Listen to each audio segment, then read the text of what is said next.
Okay, and then I just need to make sure we are going live. And we want to make sure it's online and live before I start.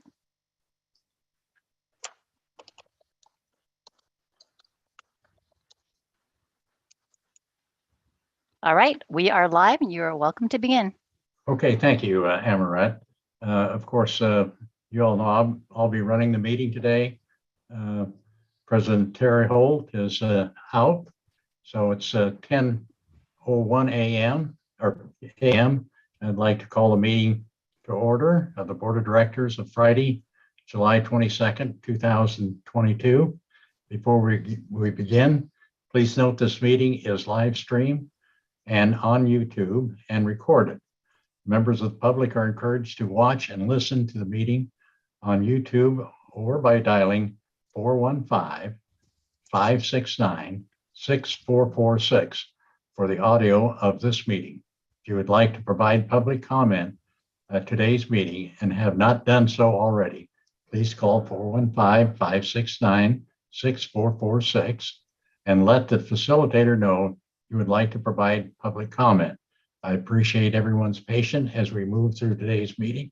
Madam Secretary, please call the roll.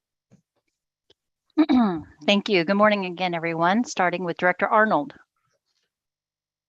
Director Arnold's absent. Director Conroy. Director Conroy's out. Director Garbarino. Aye, here. Thank you. Director Giudice. Here. Director Grosbol. Here. Director Hernandez. Here. Thank you. Director Maston. Here. Director Parr.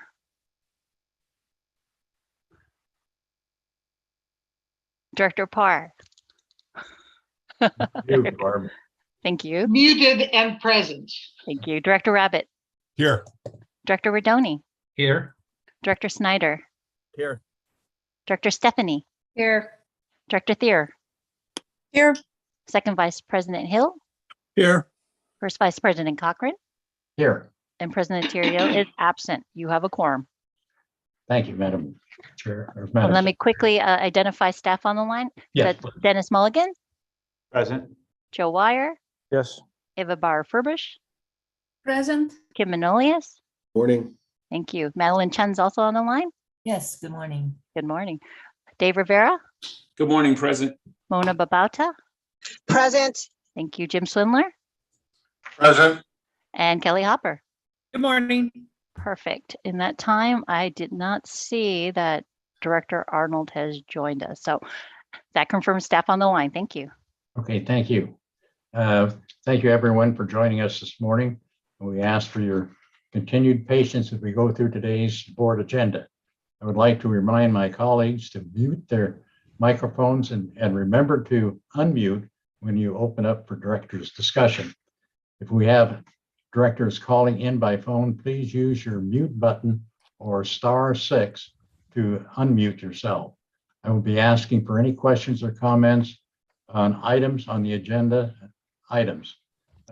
Click on reaction or raise hand on your device if you have a question, or press *9 for the raise hand function if joining by phone. If there are any questions, the secretary or I will call on you accordingly. If we miss your hand, please speak up. Following any discussion, we will take the appropriate roll call vote. If you are not speaking, please remember, mute your phone to minimize the background noise on today's meeting. Please follow along by referring to the page numbers located on the bottom right-hand corner of your meeting package. Director Stephanie, would you please lead us in the Pledge of Allegiance? I will. Thank you. I pledge allegiance To the flag flag of the United States of America and to the republic for which it stands, one nation, under God, indivisible, with liberty and justice for all. Thank you, Director Stephanie. Before we move on to public comments under item 4, Madam Secretary, how many callers do we have today, and who may be speaking under public comment? We have 5 speakers under public comment, so I think we have sufficient time. Correct. But I believe since we started there may have been more people who joined, so Justine will probably like a little bit of time after the 5 speakers to poll once again, just to make sure we didn't miss anyone. Okay. So, thank you, Madam Secretary. Now, do we move into the public comment? That's right. We're going to move into item number 4, which is public comment for any and all items on today's agenda. And if you wish to speak to an item on our agenda, please speak to it now. Justine's facilitating our public comment line. So in a second, I'm going to introduce Justine to introduce this first speaker. Justine, go ahead. Good morning. Thank you. Our first speaker this morning is Kimberly Renee Gamboa. Kimberly Renee? Good morning. Good morning. My name is Kimberly Renee Gamboa, and I am holding one of my favorite photos of my 18-year-old son, Kyle Emerson Gamboa, smiling from ear to ear in one of his childhood pictures. Kyle jumped off the Golden Gate Bridge on September 20th, 2013 at 11:45 a.m. Recently, I was contacted by another family that had lost a loved one to the Golden Gate Bridge. Too many lives have been lost, and too many lives are continuing to be lost. The completion of the Golden Gate Bridge suicide deterrent cannot come soon enough. I want to thank you for your continued efforts, and thank you for pushing forward against all odds. Time is of the essence. Thank you. Thank you, Kimberly. Our next speaker is Dave Rohde. Mr. Rohde, go ahead, please. Good morning. My name is Dave Rohde. I'm with the Climate Reality Project. It's been nearly 3 years since this board unanimously passed a climate emergency resolution. Wanting to remind you of that fact, I also want to take a look at your follow-through. Let me quote a few lines. Resolved that the district declares a climate emergency threatens our cities, regions, state, nation, civilization, humanity, and the natural world. Well said. Since you made that declaration in 2019, the climate emergency has continued to escalate. Droughts, wildfires, floods, rising sea levels, record high temperatures, huge loss of biodiversity on land and at sea, and species extinction. The headlines are endless. But the paragraph of your next emergency resolution line needs a correction. And be it further resolved that the district commits to a just transition and urgent effort to reverse global warming. The sense of urgency is laudable, but you should know that it's too late to reverse global warming.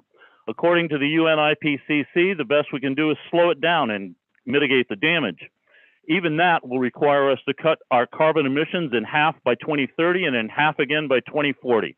Neither California or the rest of the United States is on track to accomplish that.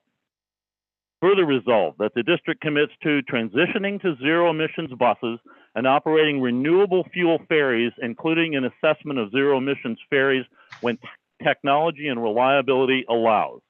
Let's review this. Your zero emissions bus rollout plan calls for 39 conventional diesel fueled buses to be purchased between now and 2026. You do have 16 zero emissions buses scheduled in for 2026 as well. But what are you waiting for? The technology and reliability of electric buses is proven. Why aren't you looking at the 40-foot electric buses made by Gillig or the Proterra's ZX5 electric buses that have a 329-mile range? They're made right down the road in Burlingame. The only electric buses you're currently running are 2 2017 models owned by Marin Transit. As for your ferries, I didn't notice at first that your climate emergency resolution actually commits to renewable fuel ferries with no timeline for moving to electric ferries, even though the technology and reliability have been proven by the thousands of electric ferries now operating worldwide. And you heard me talk about so-called renewable diesel. Its environmental impact is nearly as bad as petroleum. The latest reports are even more damning. Nearly 20% of global croplands have shifted from growing food to growing feedstocks for biofuel. It has become a significant part of the growing food scarcity around the globe. By definition, an emergency is a dangerous situation requiring immediate action. When your house is on fire, you don't start by planning how you will eventually put it out. You swing into action using everything at your disposal to save your house. Thank you for listening. Thank you, David. Our next speaker is Charles Minster. Mr. Minster? Yes, thank you. My name is Charles Minster. I'm a resident of San Francisco in the Richmond district. I believe you have in your packet of information a letter I sent to the board president regarding my wish to see discounts given to seniors and disabled for crossing the bridge. As you well know, our pensions aren't rising and Social Security isn't rising enough to meet the inflationary pressures we have now. And we do have, I have free Muni here in San Francisco. I have half fares on BART, and most of the Bay Area transit systems offer discounts to the disabled community and the senior community. I'm a member of Senior in Disability Action. I plan to bring this to their attention at their next month's meeting to get the board on there to endorse this demand. I've also brought it to the attention of the San Francisco Labor Council, where I was once a delegate. And I've spoken to my supervisor, Connie Chan, and to Peskin about this. Too long. Now it's going to go up to $10 in a very short time. And this is cutting into our chances to go across the bridge, because many of us won't cross the bridge to have to pay that kind of fare. So I hope you can read this letter that was sent, and I hope to come back later and with some more support for this position. Thank you. Thank you, Charles. Our next speaker is Shane Weinstein. Shane, go ahead. Good morning, Chair Cochran and Director. Shane Weinstein, President of ATU 1575, representing all the active and retired bus operators of Golden Gate Transit. I'm speaking this morning on agenda item number 8B, which deals with the approval of Juneteenth as a district paid holiday for non-represented employees. But these non-represented employees would have to forfeit one of their floating holidays to receive Juneteenth. And remember, these employees have no voice of approval or disapproval. While there may have been good intent, it's obvious by the way that this has been brought to the board, this was not well thought through in the least. Non-represented employees aren't the first group in the district that has proposed giving Juneteenth, but requiring a floating holiday in return. The ATU in the last contract negotiation was told exactly that as well. My membership is roughly 35% African American, the highest in the district. They nor anyone else under the Golden Gate umbrella should be expected to pay for their own holiday, especially one as important as Juneteenth. Juneteenth is viewed by many as the second Independence Day in our great country. We ask that this holiday is treated and handled with the dignity and respect that it deserves. To the management of the Golden Gate Bridge, again, while the intent may have been there, please find a just and proper way to deal with this going forward. It is on our current proposals while we're in negotiations, and we look forward to the district's response. Thank you very much. Thank you, Shane. Our next speaker is David Pilpel. David, go ahead. Good morning, David Pilpel. I just wanted to refer to my comments from yesterday. I won't repeat them now in case the general manager wanted to provide a couple of responses or not. And that's it. I have nothing new to add this morning. Thanks very much. Thank you, David. And thank you, everyone, for your comments. Mr. Mulligan, would you like to offer any response to the comments?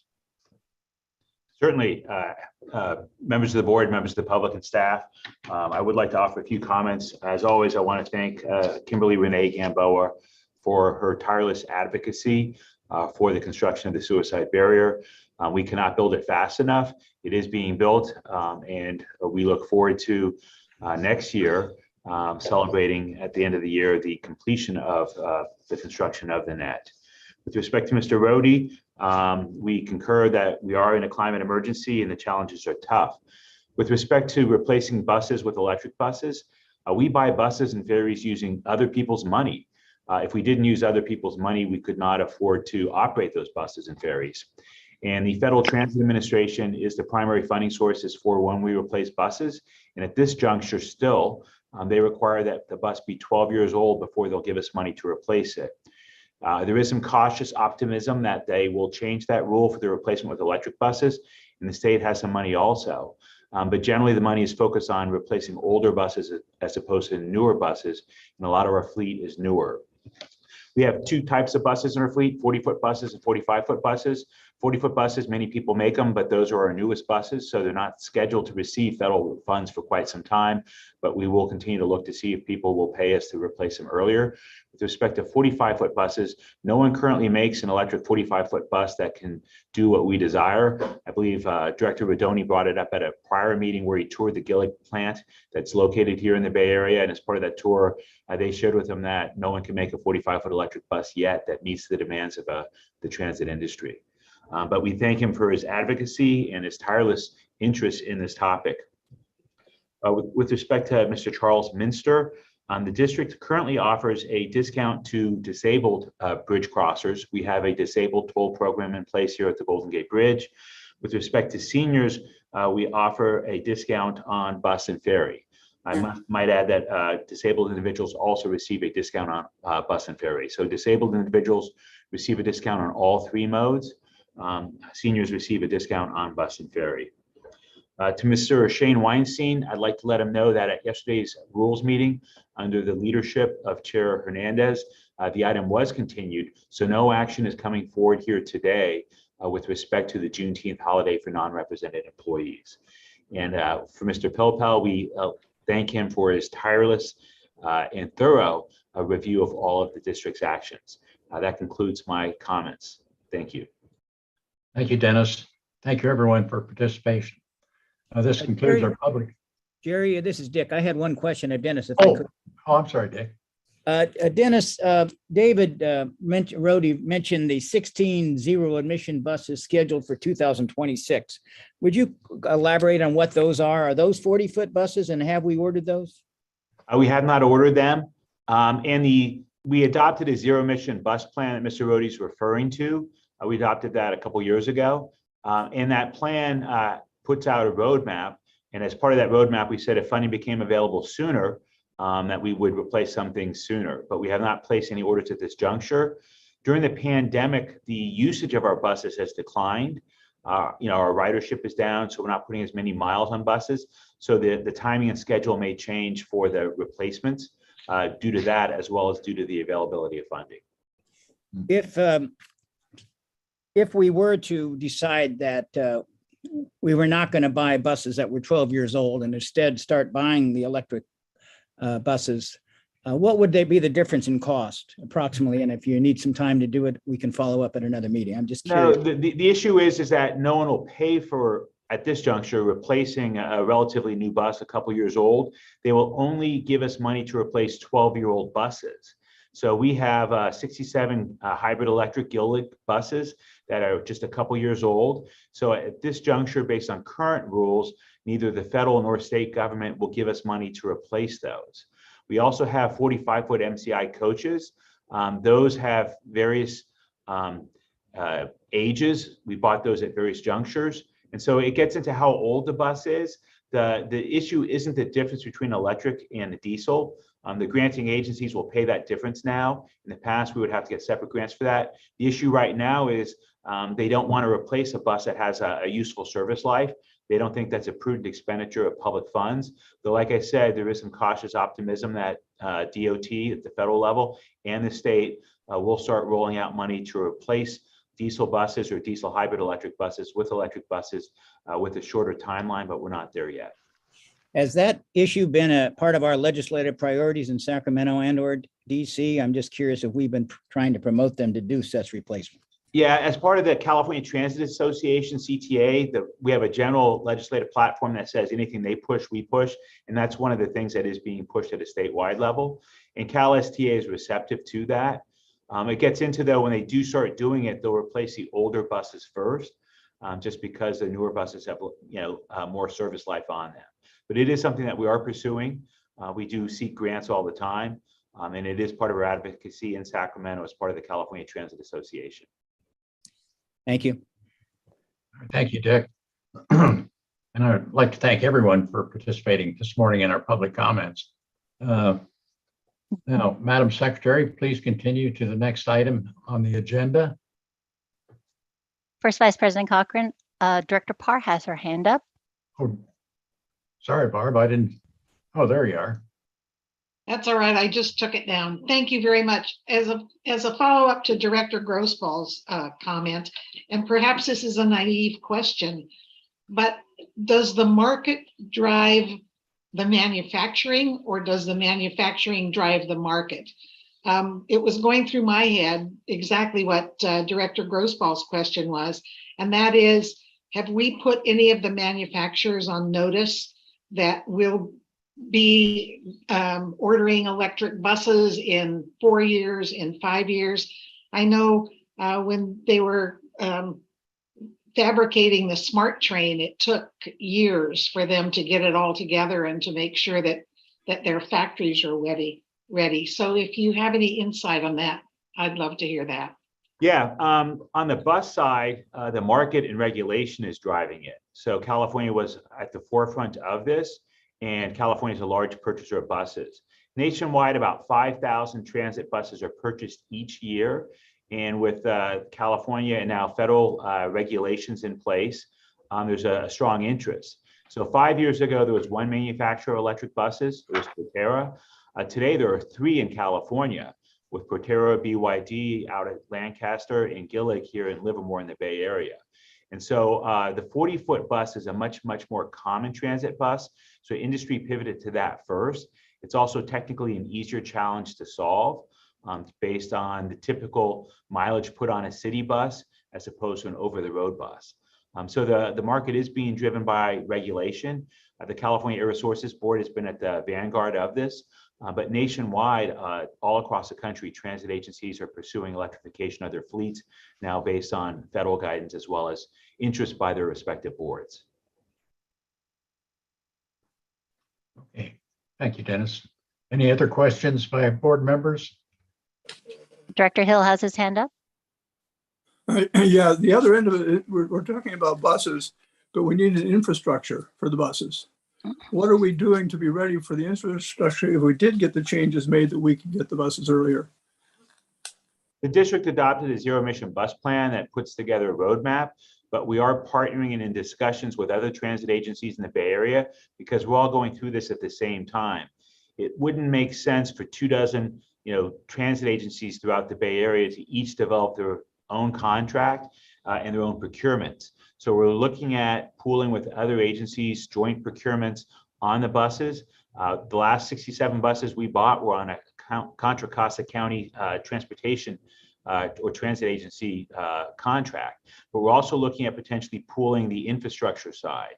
And we're also looking at interoperability. If Muni has overhead ZAP charging and Santa Rosa has in-pavement ZAP charging, and there's a need for mutual aid and there's a disaster, how does our bus charge? And so those conversations on coordinating from a mutual aid perspective, from a standardization perspective, and from a procurement perspective, including on the land side, those conversations are taking place as we speak.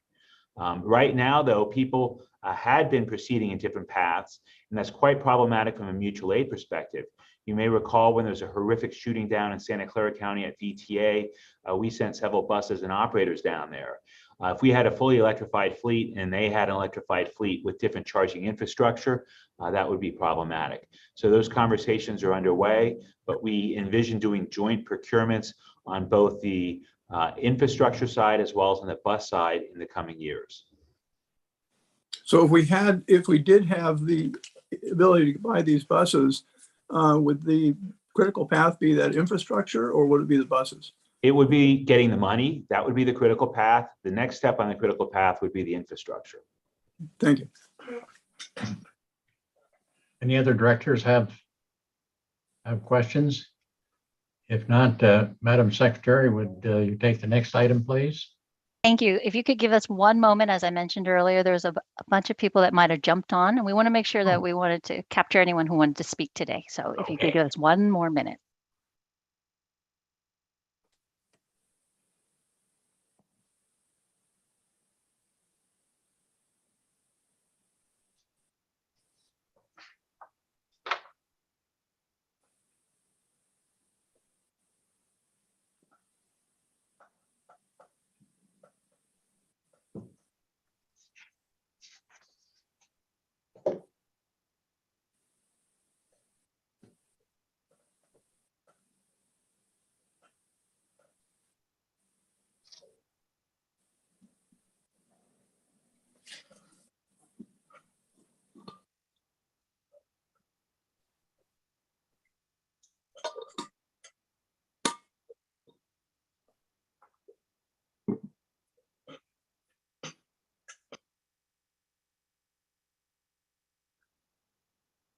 All right, we have one additional speaker, so we are going to open it up again. Justine, can you go ahead and introduce the speaker?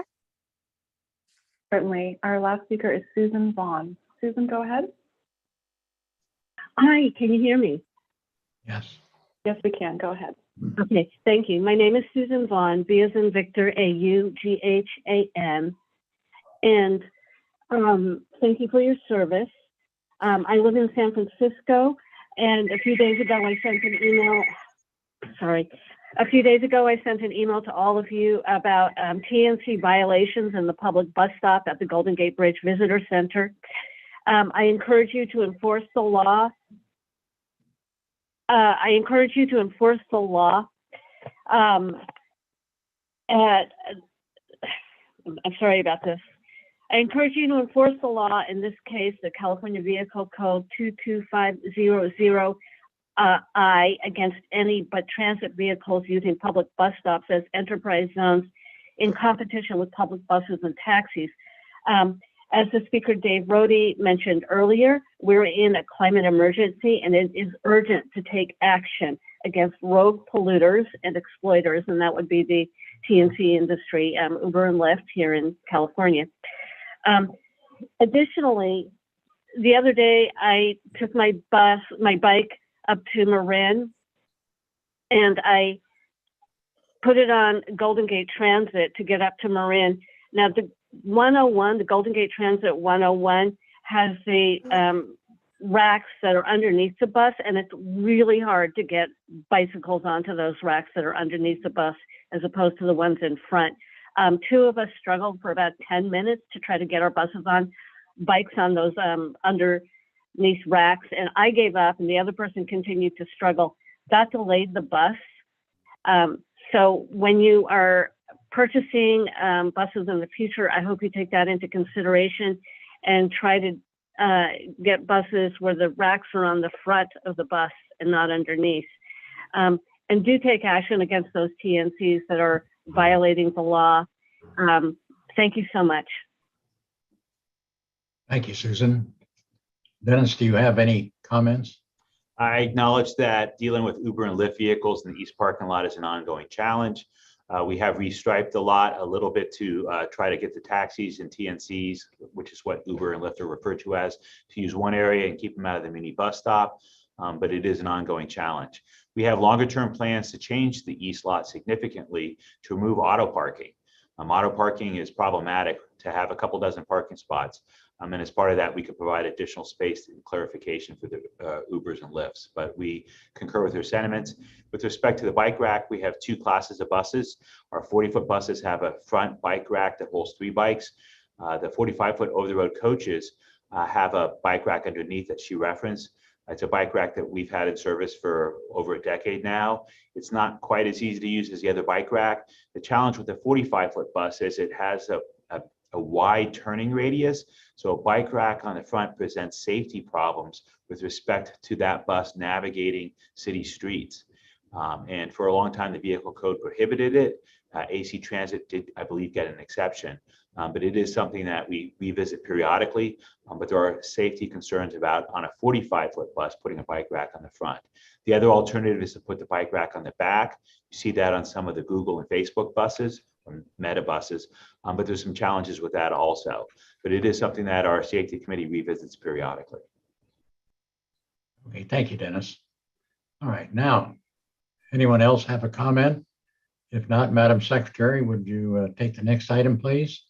Thank you. That concludes public comment for today's items on the agenda. I'm going to move on to item number 5. That's to approve the consent calendar, including approval of minutes from the committee and board meetings in June, as well as ratification of previous actions by the auditor controller. The consent calendar is located on pages 5 through 53 of your packet, and I'm available if there's any questions.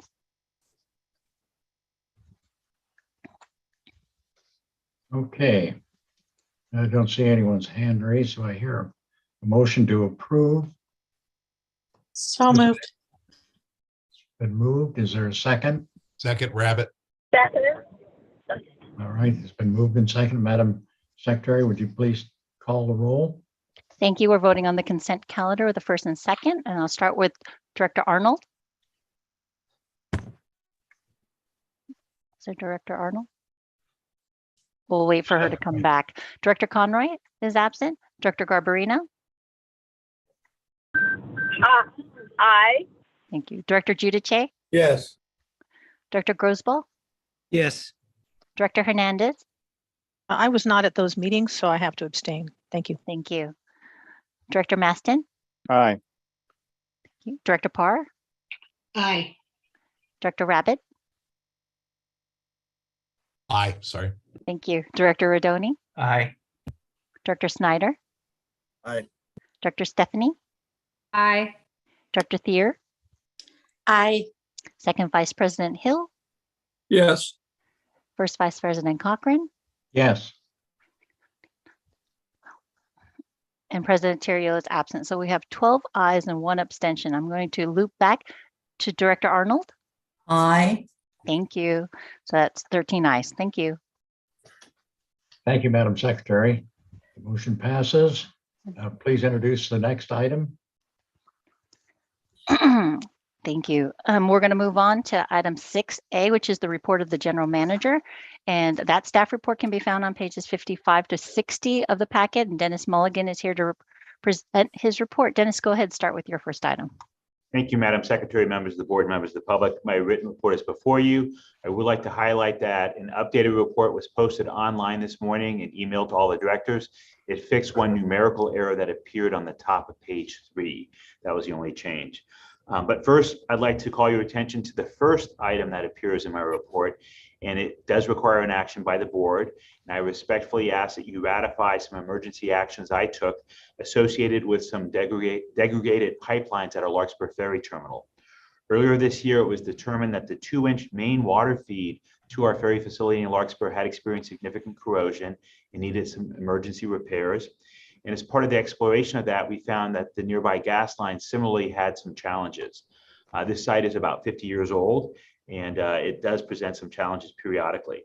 So I did authorize under my emergency authority pursuant to the Public Contract Code, a contract with Valentine Corporation. They're a San Rafael-based contractor with the expertise and staff availability to repair the needed pipelines. So the item before you seeks that you ratify my action. The total cost of the work is a little less than $250,000. And with that, I'll address the other items in my staff report after you take an action on this, and I'm available to answer any questions on this. All right. Do I hear a motion to approve the contract with Valentine Corporation related to the? So moved. Moved and seconded. Madam Chair, would you, or Madam Secretary, would you take the roll? Thank you. We have a question. I think I do Director have a Maston. question, Director There you Maston.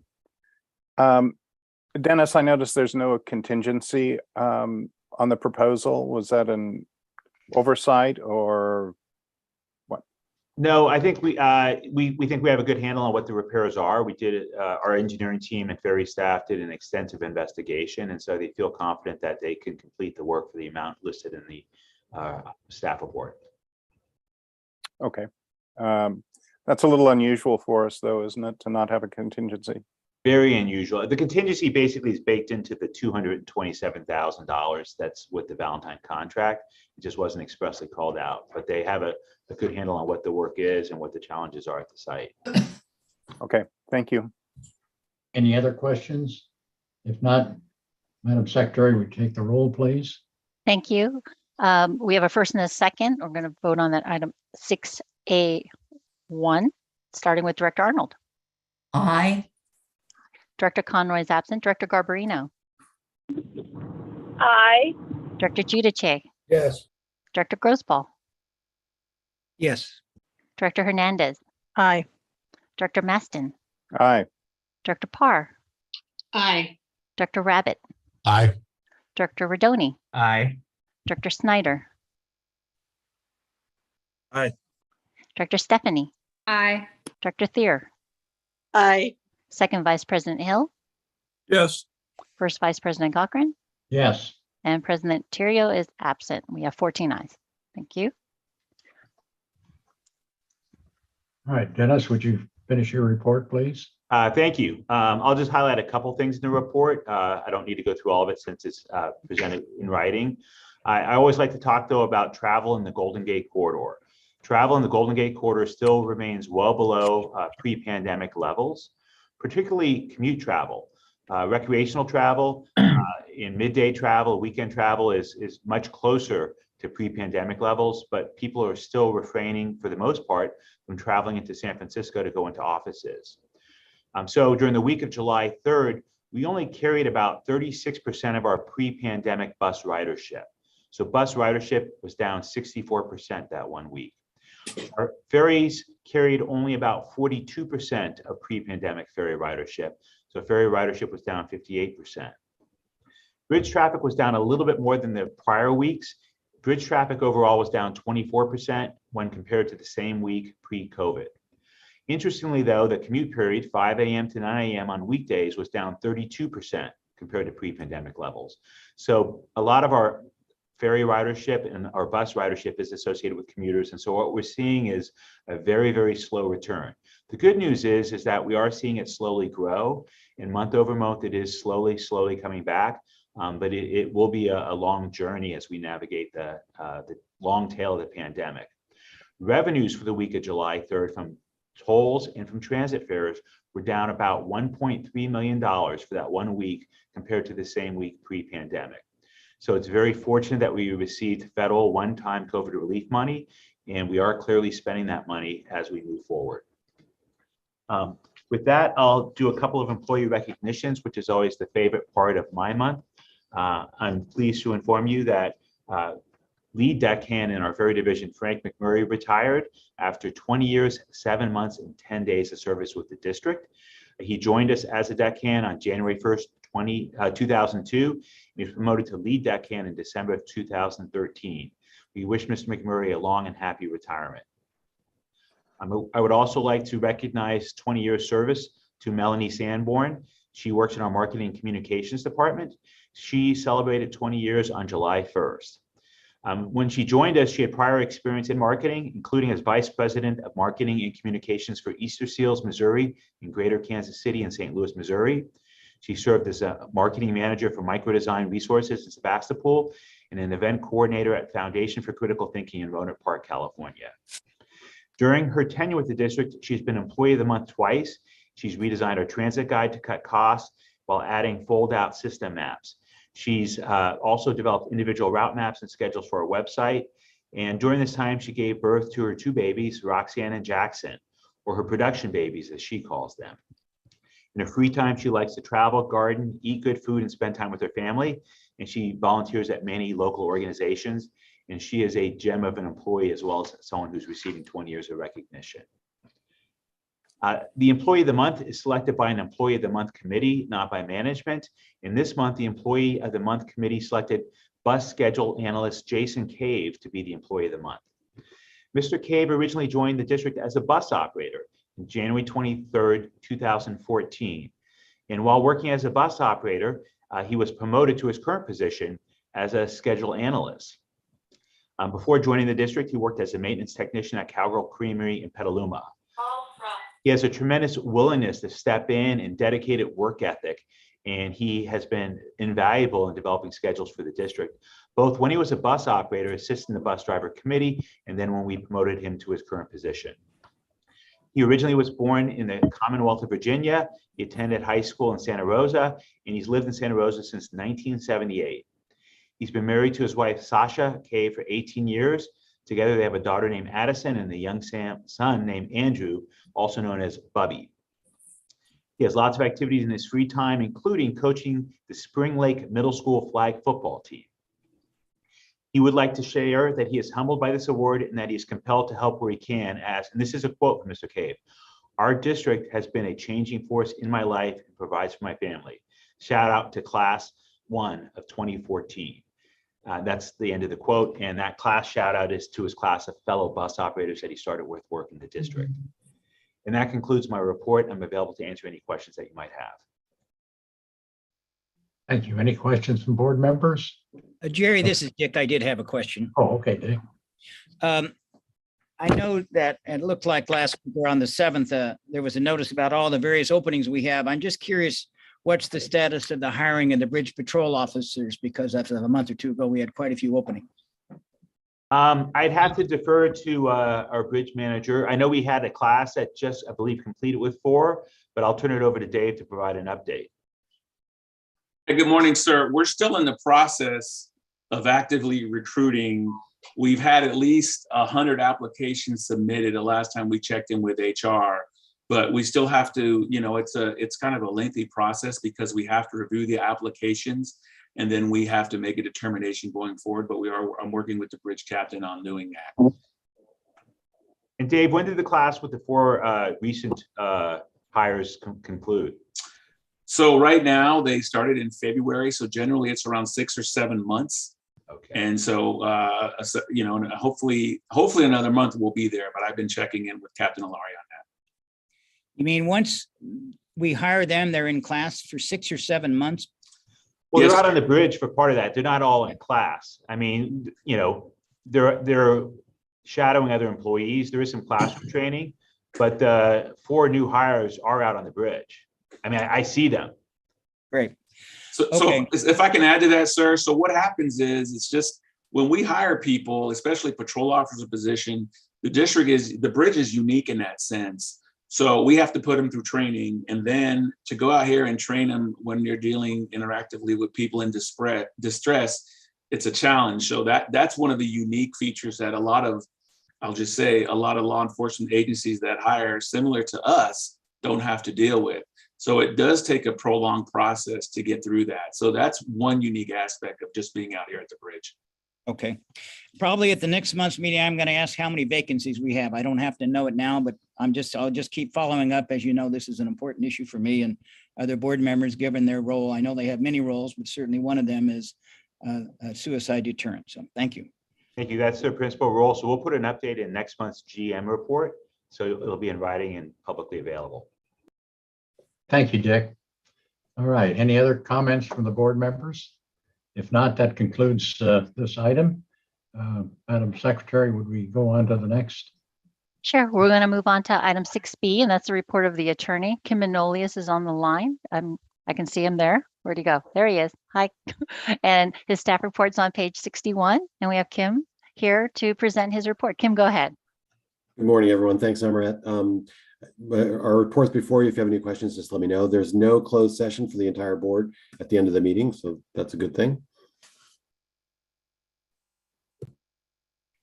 All right. Our next item, Madam Secretary. We're moving on to item 6C, and that's the report of the engineer. That report can be found on pages 63 to 103 of the board meeting packet. And Ava Bauer-Furbish is here. I see her, and she's going to present her report. Go ahead, Ava. Thank you, Amoret. Mr. Vice President, members of the board, my written report is before you, and I would just like to highlight 3 projects. Regarding the suicide deterrent project, the contractor has completed installation of the net system border cables on the north half of the main span, and we call this portion of the bridge span 3. And in 2 weeks, they will begin installation of the net in span 3. The contractor also continues working on the work access at the south approach viaduct and the north approach viaduct. This access will be used for the installation of the net. Regarding the administration building elevator replacement, the contractor is working on work plans, but also they will begin demolition work necessary for construction of the new mechanical room and demolition related to the old elevator. And this is scheduled to start in the next 2 weeks. In March, the board awarded Santa Rosa bus facility resurfacing construction contract, and this project is progressing very well and will be completed in about 4 to 6 weeks. And I intend to attach pictures before and after for this project in my next report to the board. So with this, I'm available to answer any questions you may have for me. All right. Do any board members have any questions? Director Maston has his hand up. All right, Jim. Hi. So I'm curious, the elevator project, how much disruption is anticipated relative to noise, dust, et cetera, to our employees who are on site? The work will basically be limited to the basement area in a big part. It will be activities happening on the first floor, but we have a barrier in a form of the heavy door between the offices and the lobby, if you remember. Yes. So the contractor is also encouraged to mitigate as much as possible the noise. Also, because the current situation, there is no full occupancy in the building. So we hope that this will also mitigate any impacts on our employees. Okay, thank you. I hope it works out that way. We all do, Jim. Any other questions of board members? I don't see any hands up. Well, thank you, Ava. Thank you. Madam Secretary, will we please continue with the agenda? Certainly. I'm going to move on to item 8 since there's no other reports under item 7. Item 8A is the report of the Transportation Committee meeting from yesterday, July 21st, and the summary of the recommendation can be found on page 105 of your packet.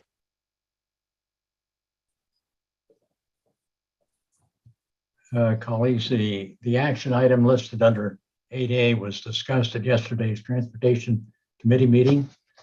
Before being presented to the full board for action, Chair Arnold, please begin your committee report to the board. Thank you. And thank you to the directors who joined us yesterday for this discussion, as well as staff for their presentations. The Transportation Commission is recommending approval of item 8A1 to adopt the findings of the Title VI equity analysis for Golden Gate Ferry service changes related to the COVID-19 pandemic that include service reductions on Larkspur, Sausalito, and Tiburon ferries, with the understanding that the equity analysis concludes the changes do not have a disparate impact on minority passengers nor impose a disproportionate burden on low-income passengers as detailed in the staff report, and I so move. Thank you, Chair Arnold. Do I have a motion or a second on that motion? Second. Second by Director. That's Director Snyder. Or Snyder did? Yes. Oh, excuse me. Okay, thank you. Are there any question or comment from board members on item 8A1? If not, hearing none, Madam Secretary, please do a roll call vote. Thank you. We're voting on item 8A1 with the first and second, starting with Director Arnold. Aye. Director Conroy is absent. Director Garbarino. We may have lost Director Garbarino. Okay, I'll circle back. Director Giudice. Yes. Director Grossball. Yes. Director Hernandez. Aye. Director Maston. Aye. Director Parr. Aye. Director Rabbit. Aye. Director Rodoni. Aye. Director Snyder. Aye. Director Stephanie. Aye. Director Thier. Aye. Second Vice President Hill. Yes. First Vice President Cochran. Yes. And President Terrio is absent. So we have 13 ayes. Thank you. And thank you, Chair Arnold. Item 8AB is a report of Rules, Policy, and Industrial Relations Committee meeting on Thursday, July 21st, 2022. At yesterday's meeting, a motion to continue the item on Juneteenth to a future meeting was approved by the committee, so there is no action to consider at today's board meeting. I want to thank Chair Hernandez for her thoughtful comments and leadership at yesterday's meeting, and we will await the committee's work on this topic.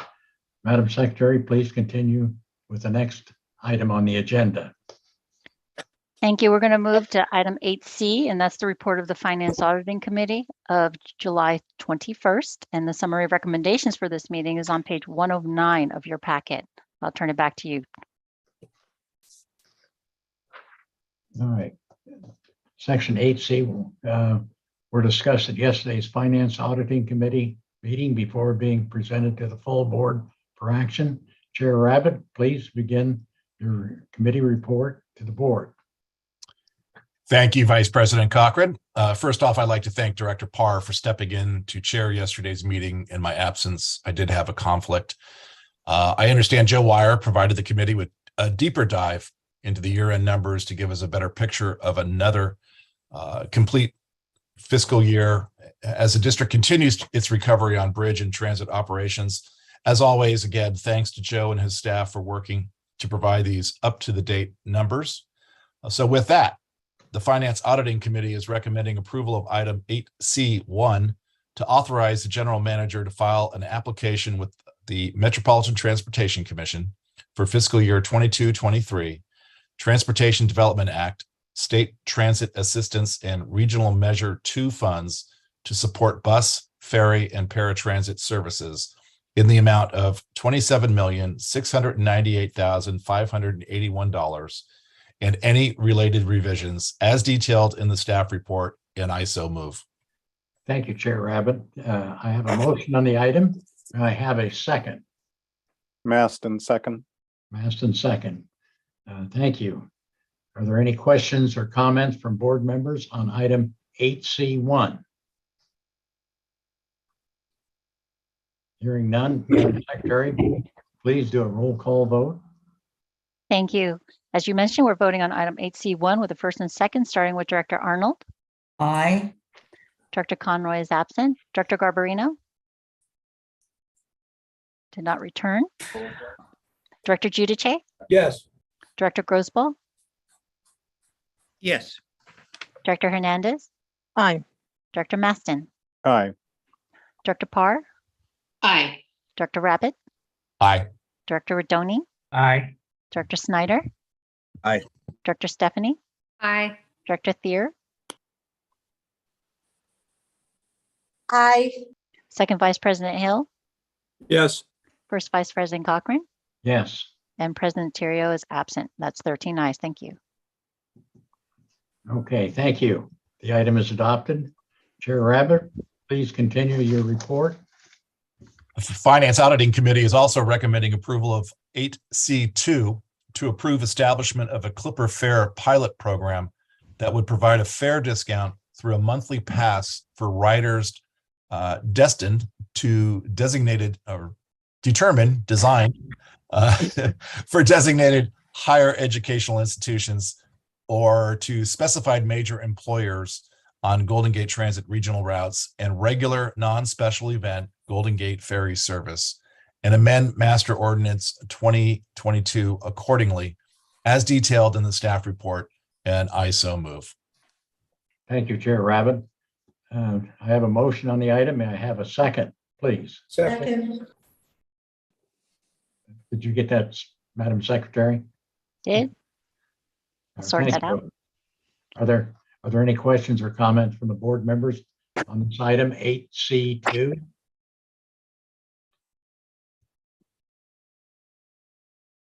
Madam Secretary, would you please call the roll? I hear none. Thank you. Item 8C2 with the first and second, starting with Director Arnold. Aye. Director Conroy is absent. Director Garbarino is absent. Director Giudice? Yes. Director Grosboll? Yes. Director Hernandez? Aye. Director Maston? Aye. Director Parr? Aye. Director Rabbit? Aye. Director Rodoni? Aye. Director Snyder?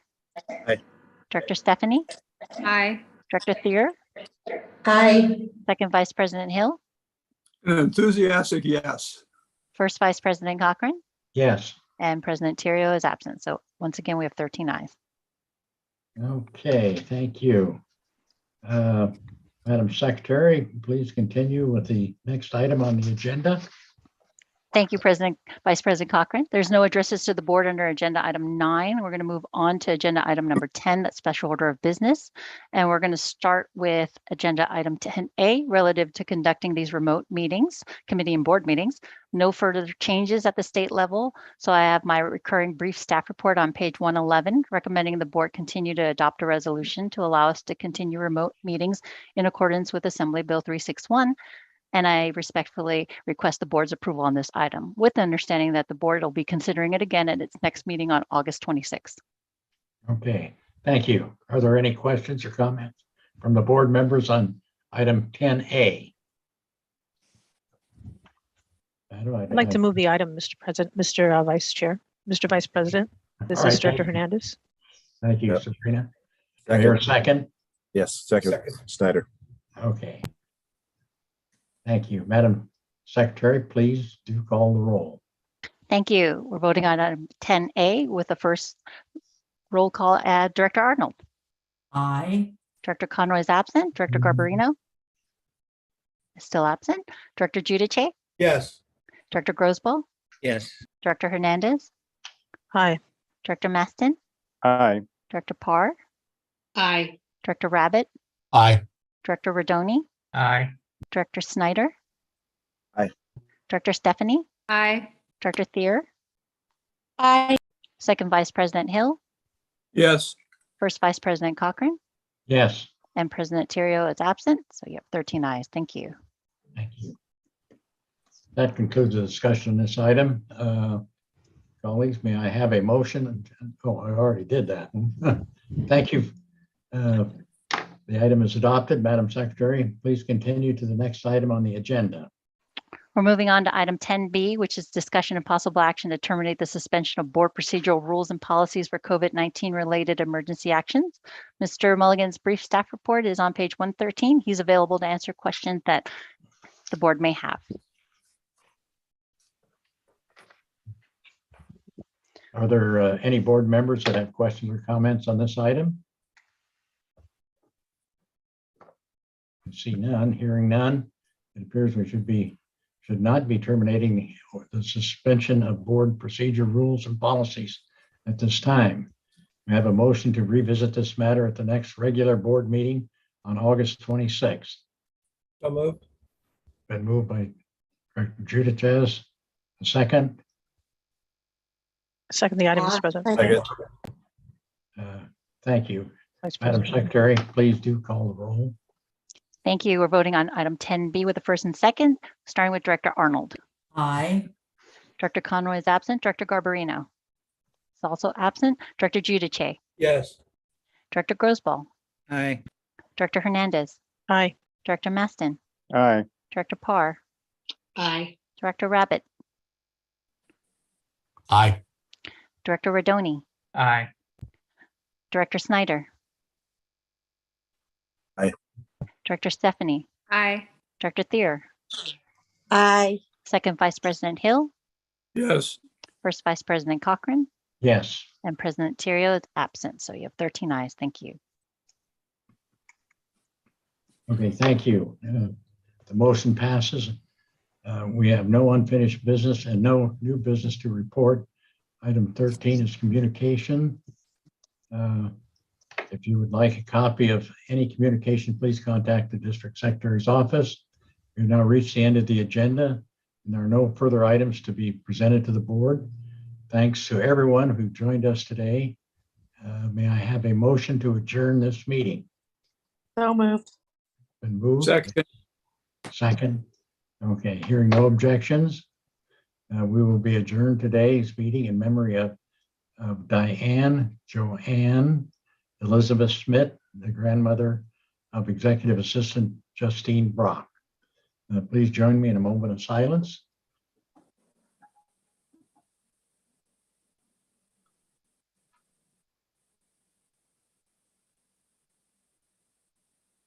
Thank you all for attending today. This concludes the meeting of the Board of Directors. The time is